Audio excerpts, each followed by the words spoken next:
Hi అండి, అందరికీ నమస్కారం. అమృతాహారం ఛానల్కు స్వాగతం.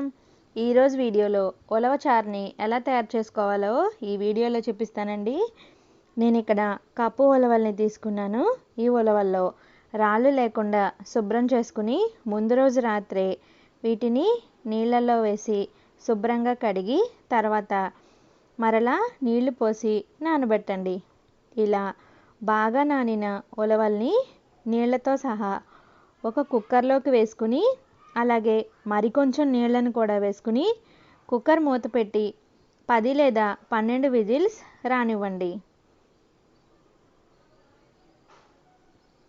ఇలా ఎక్కువ విజిల్స్ రావడం వల్ల ఉలవలు మెత్తగా ఉడికి ఉంటాయి.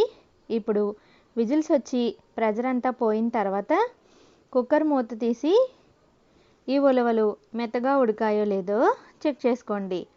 ఇప్పుడు ఈ ఉలవల్ని అలాగే ఈ ఉలవ కట్టుని కూడా ఒక గిన్నెని తీసుకుని ఒక స్ట్రైనర్ సహాయంతో వీటిని వేరు చేసుకోండి. ఇలా ఒక స్ట్రైనర్ని తీసుకుని ఈ గిన్నెలోకి ఈ నీళ్ళను వడకట్టేసుకుని ఈ ఉలవల్ని కూడా చల్లారనివ్వండి. అలాగే ఈ గిన్నెని కూడా పక్కన ఉంచండి. ఇప్పుడు ఒక నిమ్మకాయ సైజ్ అంతా చింతపండుని తీసుకుని నీళ్లు వేసి నానబెట్టుకుని పక్కన ఉంచండి. అలాగే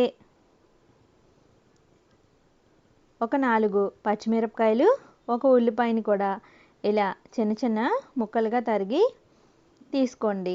ఇప్పుడు ఉలవచారు తయారు చేయడం కోసం ఒక బాండిని పెట్టుకుని దీనిలో 2 లేదా 3 టేబుల్ స్పూన్ల నూనెను వేసి నూనె వేడయ్యాక 1/2 టీ స్పూన్ ఆవాలు, 1/2 టీ స్పూన్ జీలకర్ర, ఒక ఎండుమిరపకాయ, ఇంగువ అలాగే కరివేపాకును కూడా వేసి ఈ పోపు అంతా బాగా వేగిన తర్వాత దీనిలోకి కట్ చేసి ఉంచుకున్న పచ్చిమిరపకాయ ముక్కలు అలాగే ఉల్లిపాయలని కూడా వేసి ఉల్లిపాయలు గోల్డెన్ బ్రౌన్ కలర్ వచ్చేంత వరకు వేగనివ్వండి.